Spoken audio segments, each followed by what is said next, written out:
बहुत से लोग नास्तिक होते हैं, लेकिन फिर उनके साथ कुछ ऐसा होता है कि वे भगवान में विश्वास करने लग जाते हैं।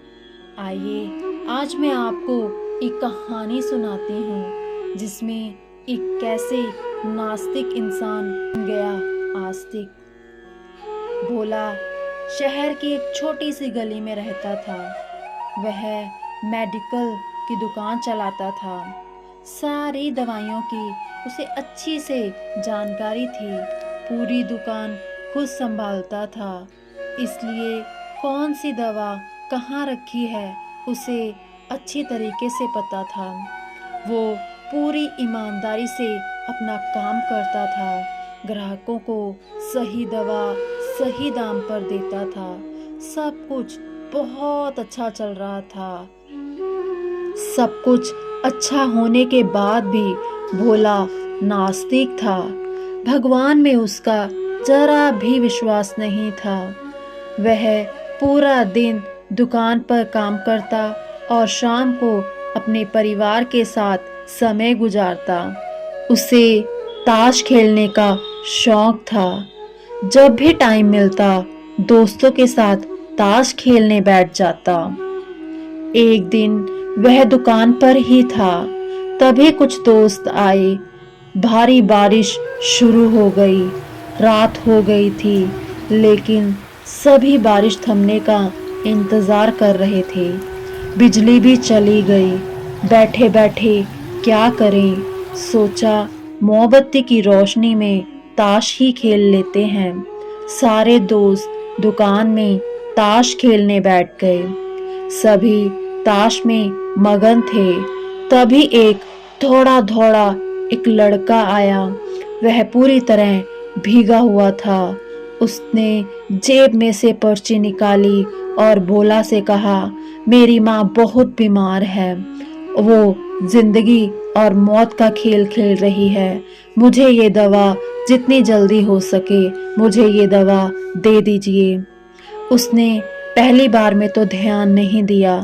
तभी लड़के ने जोर से आवाज देते हुए कहा, जल्दी करिए, मेरी माँ बहुत बीमार है। सारी दवा दुकानें बंद हो गई हैं, बस एक आपकी ही दुकान खुली है। जितनी जल्दी हो सकता है आप मुझे दवाई दे दीजिए। भोला आधे अधूरे मन से उठा, पर्ची देखी और अंधेरे में अंदाजे से एक शीशी उठाकर उसे दे दी। पैसे काटकर लड़के को लौटा दिए। लड़का भागता हुआ चला गया। तभी बारिश थम गई। भोला के दोस्त चले गए और भोला भी दुकान बंद करने लगा। तभी उसके मन में एक ख्याल आया कि मैंने लड़के को कौन सी दवाई दी है, जरा देखूं तो सही। जब वह दवाई देखता है तो उसके होश उड़ जाते हैं। वो देखता है कि उसने लड़के को चूहे मारने वाली दवा की शीशी दे दी है। भोला के हाथ पांव फूल गए। उसका दिल जोर जोर से धड़कने लगा।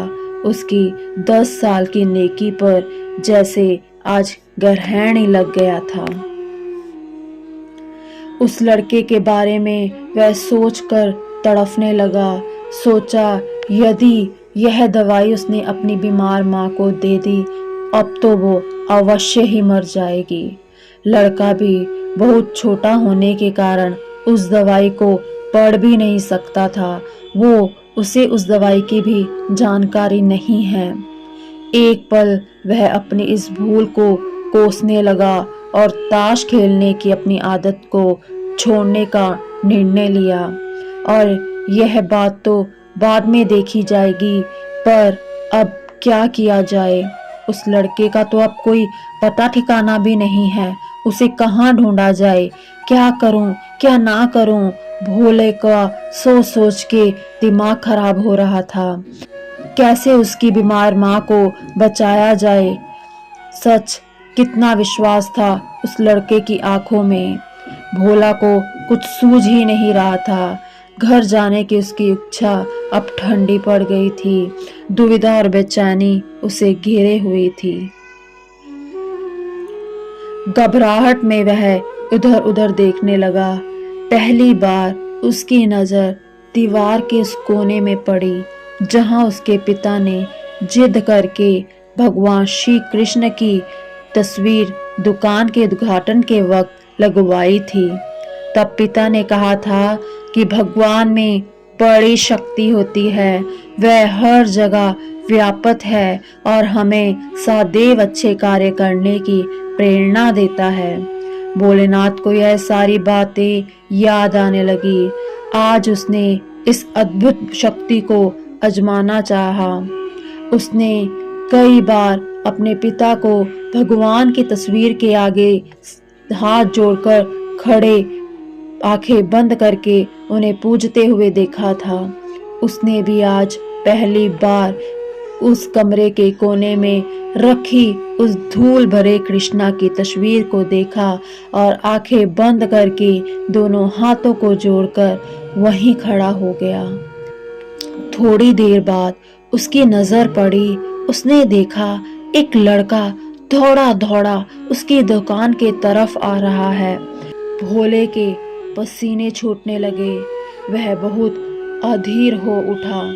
पसीना पोंछते हुए उसने कहा, क्या बात है बेटा, तुम्हें क्या चाहिए? लड़के की आंखों से पानी छलकने लगा। उसने रोते रोते कहा, बाबूजी, माँ को बचाने के लिए आपने जो दवाई की शीशी दी थी, मैं भागा भागा घर की तरफ जा रहा था। बारिश की वजह से आंगन में पानी भरा हुआ था। मेरा पैर फिसल गया और दवाई की शीशी टूटकर गिर गई। क्या आप मुझे वह दवाई की शीशी दोबारा दे सकते हैं? पर बाबूजी, मेरे पास पैसे नहीं हैं। वे कृपया करें, मुझे दवाई की शीशी दे दे, मेरी माँ की जान बच जाएगी। भोले ने कहा, हाँ हाँ, क्यों नहीं। भोले ने राहत भरी सांस ली और कहा, ये लो बेटा दवाई।